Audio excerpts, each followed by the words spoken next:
Hello everyone.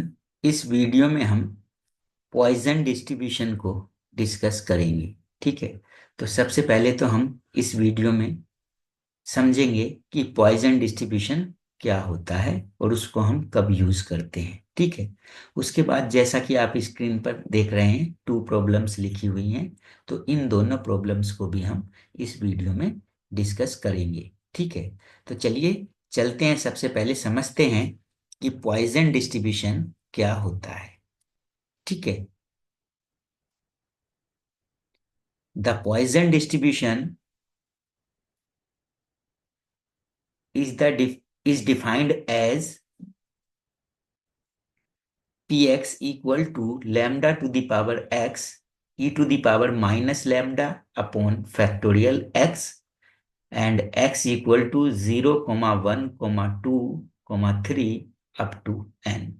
देखिए, binomial distribution का जो प्रोबेबिलिटी फंक्शन होता है पी एक्स, वो होता है lambda to the power x e to the power minus lambda upon factorial x. ठीक है। अब इसमें हमें समझना है कि जो नोटेशंस हमने ली हैं वो क्या है, लैम्डा क्या है इसमें। ठीक है।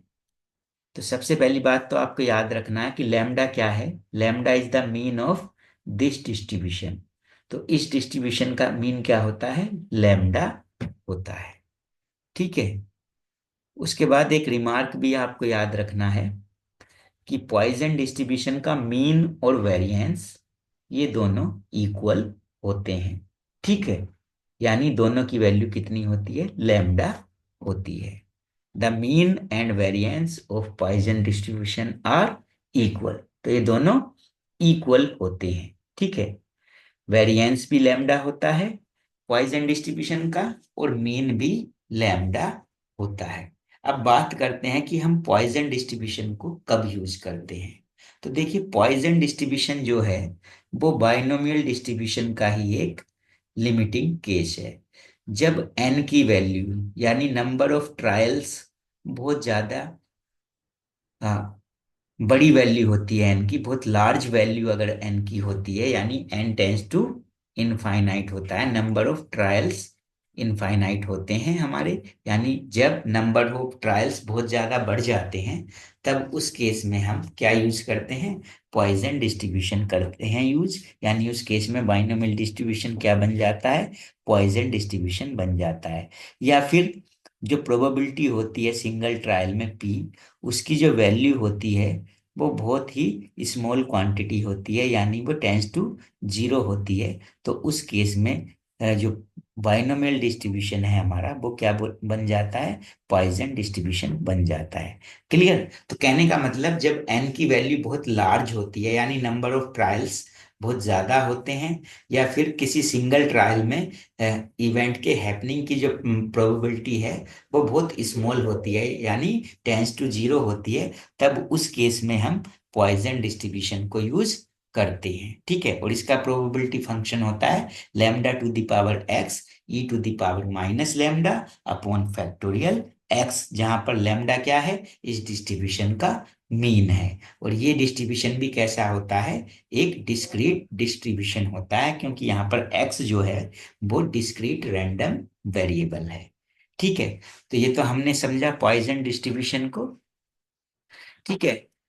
अब इस पर कुछ प्रॉब्लम्स को हम डिस्कस करेंगे। ठीक है। तो सबसे पहली प्रॉब्लम है हमारी, fit a Poisson distribution to a set of observations and compare the theoretical frequencies with actual once.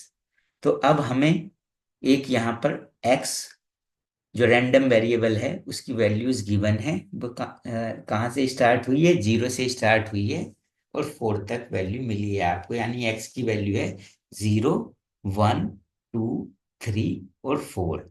और उसके साथ साथ आपको इन नंबर्स की फ्रीक्वेंसीज भी गिवन है। जैसे कि जीरो की फ्रीक्वेंसी है 122, वन की है 60, टू की है 15, थ्री की टू है और फोर की फ्रीक्वेंसी वन है। तो अब इस सेट के लिए आपको पॉइजन डिस्ट्रीब्यूशन फिट करना है सबसे पहले तो किसी भी डिस्ट्रीब्यूशन को अगर आपको फिट करना है किसी डेटा सेट के लिए, तो सबसे पहले तो आपको उसका मीन फाइंड करना होता है। ठीक है, तो चलिए चलते हैं सॉल्यूशन पर। तो सॉल्यूशन में सबसे पहले तो हम देखेंगे पॉइजन डिस्ट्रीब्यूशन क्या होता है। द पॉइजन डिस्ट्रीब्यूशन इज, जो कि मैंने अभी डिफाइन किया था, वो क्या होता है, p x equal to lambda to the power x e to the power minus lambda upon factorial x. और ये जो एक्स होता है ये कहाँ से स्टार्ट होता है, हमारा जीरो से, और ये कहाँ तक जाता है, एन तक। कहाँ तक जाता है, एन तक। अब एन यहाँ पर कहाँ तक गया है, एक्स, फोर तक। तो यानी एन की जो वैल्यू है इस क्वेश्चन में वो कितनी है, फोर है। एन की वैल्यू कितनी है, फोर है। क्लियर। अब देखिए, जिस डिस्ट्रीब्यूशन को भी फिट करना है उसका सबसे पहले हमें मीन फाइंड करना होता है।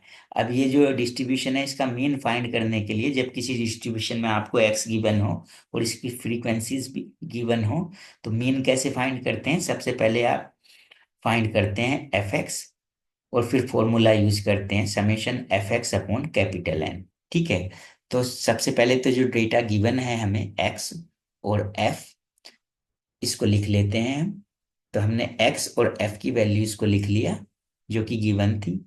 अब यहाँ पर एक कॉलम हम बनाएंगे एफ एक्स का। किसका कॉलम बनाएंगे, एफ एक्स का। तो एफ एक्स का कॉलम कैसे बनेगा, इन एक्स को और एफ को आपस में मल्टीप्लाई कर देंगे इन वैल्यूज को, तो यहाँ पर एफ एक्स की वैल्यूज आपको मिल जाएंगी। ठीक है, तो हमने एफ एक्स का कॉलम बना लिया। तो देखिए एफ एक्स का कॉलम कैसे बना, जीरो की मल्टीप्लाई की 122 में तो जीरो आया, वन की मल्टीप्लाई की 60 में तो 60 आया, टू की मल्टीप्लाई की 15 में तो 30 आया, और थ्री की जब मल्टीप्लाई की हमने टू में तो क्या आया, सिक्स आया, और फोर की मल्टीप्लाई की वन में तो हमने क्या मिला, फोर मिला। अब क्या करते हैं हम, ये जो एफ है इसका यहाँ पर समेशन फाइंड कर लेते हैं, यानी टोटल फाइंड कर लेते हैं। एफ की जितनी भी वैल्यू हैं ये इन सबको ऐड करके यहाँ पर लिख लेंगे। इसी तरह से एफ एक्स की भी जितनी वैल्यू हैं इनको ऐड करके यहाँ पर लिख लेंगे, तो इनका टोटल आ जाएगा। तो कर लेते हैं टोटल। तो टोटल कर लिया हमने, तो एफ का जो टोटल मिला, फ्रीक्वेंसीज का जो टोटल मिला वो मिला 200। और फ्रीक्वेंसी के टोटल को हम डिनोट करते हैं कैपिटल एन से। और स्मॉल एन कितना था क्वेश्चन में, जीरो से लेकर कहाँ तक गया है, एक्स, फोर तक। तो एन है, स्मॉल एन फोर है, और कैपिटल एन है फ्रीक्वेंसी का टोटल यानी 200। और ये आया एफ एक्स का टोटल, यानी ये समेशन एफ एक्स है। ठीक है, तो अब चलिए सबसे पहले फाइंड करते हैं मीन। तो मीन का क्या फॉर्मूला होता है, summation f x upon capital N. तो एफ एक्स की वैल्यू ये आ गई है, समेशन एफ एक्स की वैल्यू, इसके प्लेस पर 100 पुट कर देंगे, और कैपिटल एन की वैल्यू है 200, तो कैपिटल एन के प्लेस पर 200 पुट कर देते हैं। तो ये 100 पुट कर दिया, और ये 200 डिवाइड किया तो कितना आया, 0.5। अब ये 0.5 क्या आया, मीन। और ये कौन सा डिस्ट्रीब्यूशन है, पॉइजन डिस्ट्रीब्यूशन।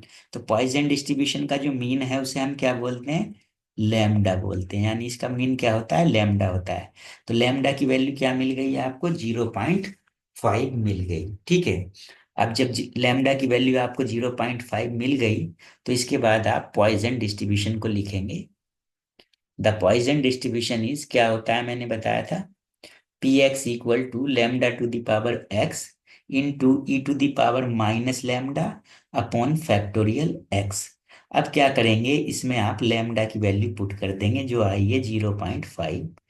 ठीक है, तो पी एक्स कितना आ जाएगा, पी एक्स आएगा 0.5 to the power x into e to the power minus 0.5, क्योंकि यहाँ पर भी लैम्डा पुट करना था, अपॉन फैक्टोरियल एक्स। अब सबसे पहले तो आप, ये पॉइजन डिस्ट्रीब्यूशन फिट हो चुका है।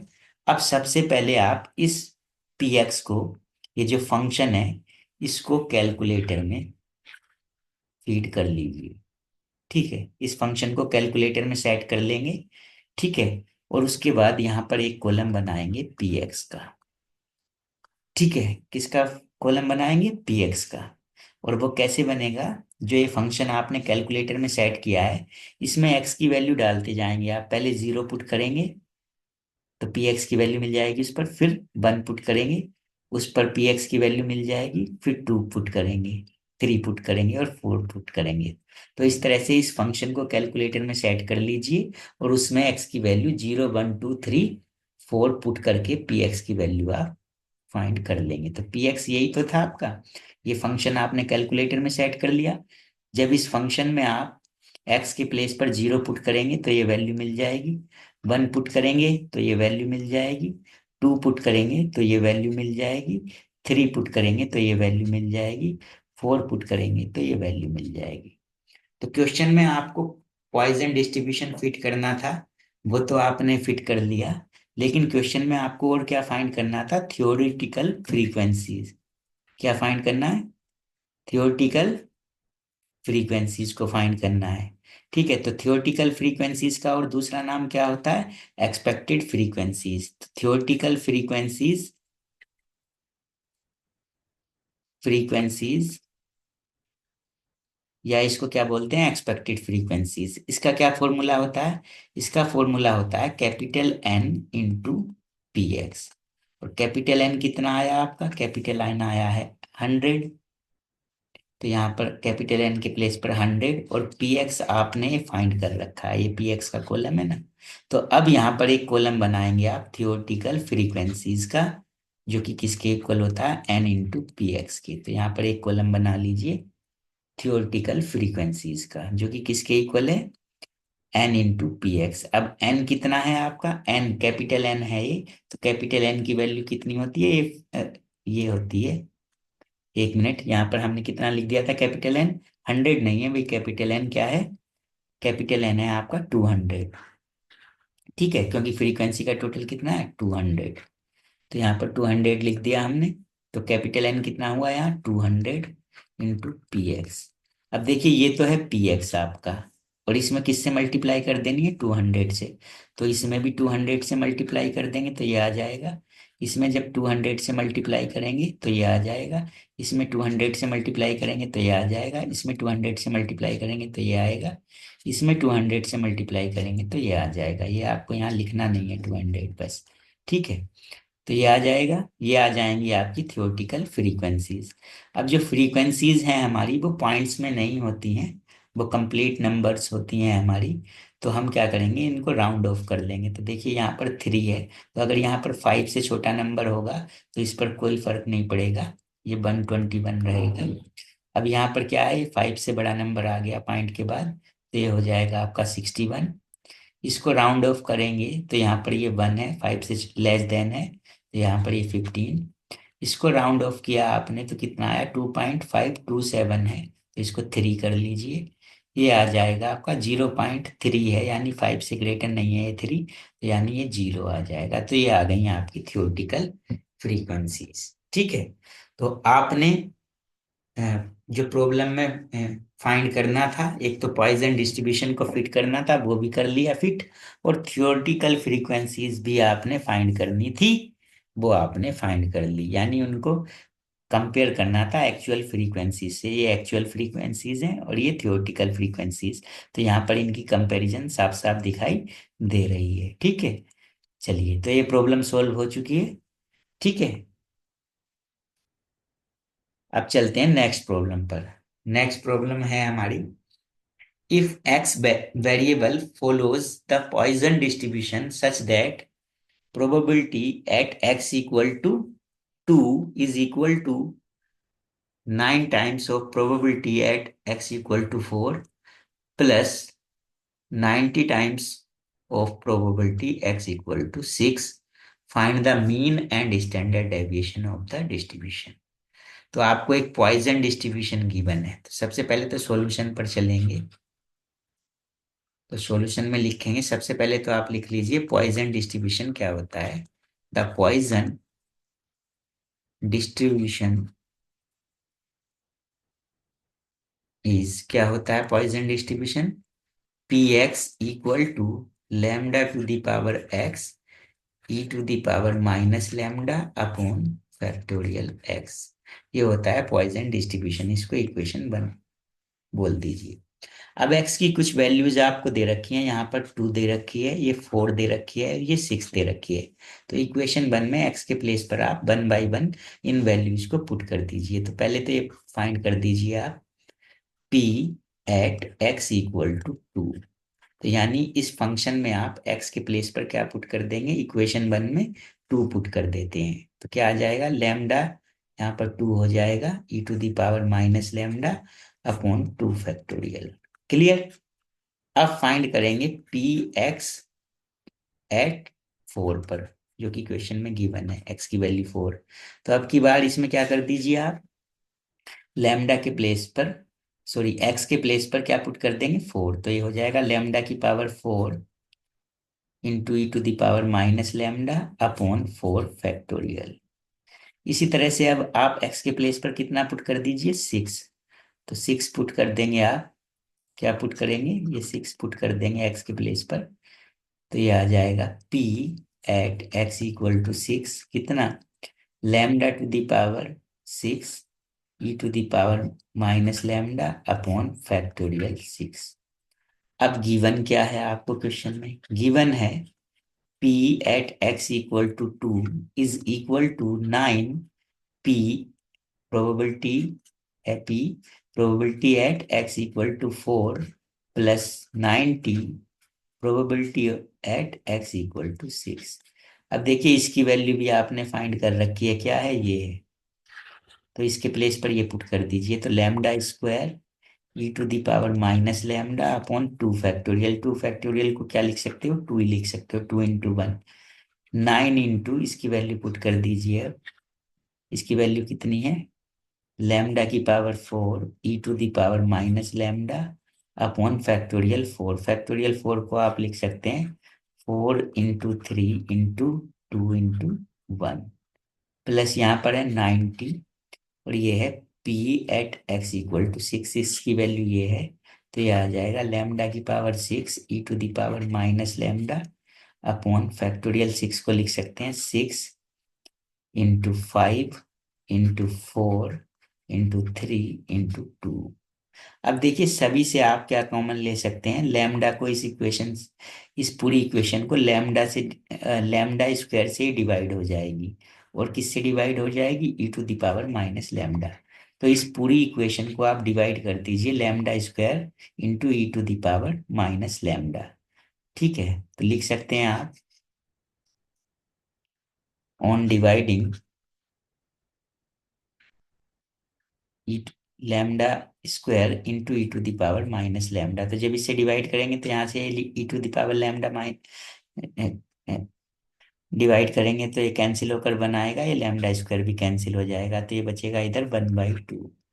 यहाँ पर जब डिवाइड करेंगे तो ये लैम्डा की पावर कितनी बचेंगी, 2 बचेंगी, क्योंकि लैम्डा स्क्वायर से डिवाइड कर रहे हैं, e⁻⁻λ से डिवाइड किया तो ये यहाँ से कैंसिल हो जाएगा। अब ये देखिए 3 से आप इसको कैंसिल कर दीजिए, तो ये कितना आया, 3 आया, 3 3 जा 9 होता है, और ये कितना आ गया अपॉन में 4 2 जा 8, प्लस यहाँ पर देखिए, ये देखिए 5 2 जा कितने होते हैं 10, तो 10, इस 10 से आपने इस 90 को जब कट किया तो कितना आया, 9 आया। अब इस 9 को आप कैंसिल कर दीजिए 3 से, तो कितना आया, 2 आया। अब इस 2 से आप कैंसिल करिए इस 4 को, तो कितना बचा 2, तो देखिए टोटल कितना बचा, यहाँ लैम्डा की पावर 6 है, जब इससे डिवाइड करेंगे लैम्डा स्क्वायर से तो पावर माइनस हो जाती है डिवाइड करने पर, सेम बेस पर। ठीक है, तो 6 में से 2 जाएगा तो कितना बचा 4, और ई की पावर लैम्डा डिवाइड किया तो 1, अपॉन में कितना बच रहा है, अपॉन में बच रहा है आपका, अपॉन में देखिए कितना बच रहा है, देख देख लेता हूँ मैं एक बार, ये 90 था ना ऊपर, और नीचे था 6 इंटू 5 इंटू 4 इंटू 3 इंटू 2, तो ऐसे कर लीजिए, पहले 5 2 जा हो गया 10, 10 से 90 को कैंसिल किया तो 9, अब 9 को कैंसिल किया 3 से, तो 3 3 जा 9, 3 बचा। अब 3 को कैंसिल कर दिया किससे, 3 से कैंसिल किया 6 को तो 2 बचा, तो नीचे बचा 4 2 जा 8, तो यहाँ पर बचा 8। क्लियर। तो ये कैलकुलेशन मैंने कर दिया, आप कैलकुलेटर से भी डायरेक्ट कर सकते हैं। ठीक है, अब आप क्या करेंगे, इस पूरी इक्वेशन को, डिवाइड में 8 है तो 8 से मल्टीप्लाई कर दीजिए, तो इसका डिनोमिनेटर 1 हो जाएगा, तो 8 से मल्टीप्लाई किया तो इधर जब 8 से मल्टीप्लाई करोगे तो 4 बचेगा, इधर जब 8 से किया तो ये लैम्डा स्क्वायर बचेगा, इधर लैम्डा की पावर 4 बचेगा। तो इसको आप लिख सकते हैं लैम्डा की power 4 plus lambda square minus 4 equal to 0। अब ये एक इक्वेशन बन गई। ठीक है। अब जब ये इक्वेशन बन गई तो अब इसको सोल्व करेंगे। कैलकुलेटर से तो सोल्व नहीं हो पाएगा क्योंकि 4 डिग्री का है, तो डायरेक्ट करेंगे स्प्लिटिंग मिडिल टर्म से। तो देखिए 4 के ऐसे फैक्टर करने हैं जिनको माइनस करके क्या आए, 1 आए। तो 4 के ऐसे फैक्टर क्या आते हैं, होते हैं जिनको माइनस करके कितना आए, 1 आए। तो उसको देखना है आपको। ठीक है। अच्छा यहाँ पर जो है, ये 4 2 जा 8 हो गया था ना, और यहाँ पर ये 3 भी बचा था, तो ये 3 और लिखना है यहाँ पर। तो ये 3 हो गया, तो यहाँ पर 3। तो अब आपको 4 के ऐसे फैक्टर करने हैं जिसे माइनस करके कितना आए, 3 आए। तो ऐसे क्या फैक्टर होते हैं 4 के, 3। 4 1 जा 4, तो यानी लैम्डा टू दी पावर 4 इस 3 लैम्डा 3 स्क्वायर को स्प्लिट कर देंगे 4 lambda square minus lambda square में। ठीक है, -4 इक्वल टू 0। अब पेयर बनाएंगे, इस पेयर से कॉमन ले लिया आपने लैम्डा स्क्वायर, तो क्या बचा लैम्डा स्क्वायर प्लस 4। इस पेयर से आपने कॉमन लिया -1, तो बचा lambda square plus 4 equal to 0। अब लैम्डा स्क्वायर 4 फिर से कॉमन, तो लैम्डा स्क्वायर 4 इंटू क्या हुआ, लैम्डा स्क्वायर -1 बच गया इक्वल टू 0। अब दो फैक्टर हैं, दोनों की मल्टीप्लाई 0 है, तो एक फैक्टर इनमें से 0 होगा जरूर। यानी या तो लैम्डा प्लस 4 इक्वल टू 0 होगा, या फिर क्या होगा लैम्डा स्क्वायर -1 इक्वल टू 0 होगा। तो लैम्डा स्क्वायर 4 0 होगा, तो लैम्डा स्क्वायर की वैल्यू मिलेगी -4, जिससे लैम्डा की वैल्यू मिल जाएगी 2 आयोटा, इमेजिनरी आ जाएगी। तो यानी ये पॉसिबल नहीं होगा, नॉट पॉसिबल, क्योंकि लैम्डा क्या होता है, रियल होता है। रियल पॉइसन डिस्ट्रीब्यूशन का जो मीन होता है वो क्या होता है, रियल नंबर होता है। तो ठीक है, अब इसको 0 कर लिया हमने, तो इससे क्या मिला आपका लैम्डा स्क्वायर इक्वल टू 1। तो लैम्डा की वैल्यू आई 1 और -1। अब देखिए इसमें जो इसकी लैम्डा की वैल्यू होगी वो पॉजिटिव होगी 1, माइनस की वैल्यू नहीं होगी, तो लैम्डा कितना होगा, 1 होगा। क्यों होगा वो भी मैं बताऊंगा अभी। ठीक है, तो अब क्या फाइंड करना था, मीन फाइंड करना था। तो मीन क्या होता है, मीन होता है हमारा लैम्डा पॉइसन डिस्ट्रीब्यूशन का, जो कि क्या आया है 1। तो मीन तो हो गया आपका 1। अब फाइंड करना, देखिए स्टैंडर्ड डेविएशन क्या होता है हमारा, स्टैंडर्ड डेविएशन होता है रूट ऑफ, स्टैंडर्ड डेविएशन जो होगा वो क्या होता है, रूट ऑफ वेरिएंस। और वेरिएंस और लैम्डा क्या, वेरिएंस और मीन क्या होते हैं इसकी, पॉइसन डिस्ट्रीब्यूशन का मीन भी लैम्डा होता है और वेरिएंस भी लैम्डा होता है। ठीक है, तो यहाँ पर स्टैंडर्ड डेविएशन हो जाता है रूट ऑफ वेरिएंस यानी रूट ऑफ लैम्डा। और लैम्डा कितना है आपका 1, तो 1 का रूट कितना आया 1, तो स्टैंडर्ड डेविएशन भी कितना आ गया आपका 1 आ गया। तो अगर आप ये लैम्डा की वैल्यू -1 लेते तो स्टैंडर्ड डेविएशन जो मिलता आपका वो √-1 मिलता, जो कि पॉसिबल नहीं है, क्योंकि स्टैंडर्ड डेविएशन क्या होता है, रियल नंबर होता है। ठीक है, तो इसलिए लैम्डा की जो वैल्यू कंसीडर की जाएगी वो 1 कंसीडर की जाएगी। तो लैम्डा 1 होगा तो मीन भी क्या हो जाएगा, 1 हो जाएगा, और स्टैंडर्ड डेविएशन भी 1 हो जाएगा, क्योंकि स्टैंडर्ड डेविएशन होता है रूट ऑफ वेरिएंस।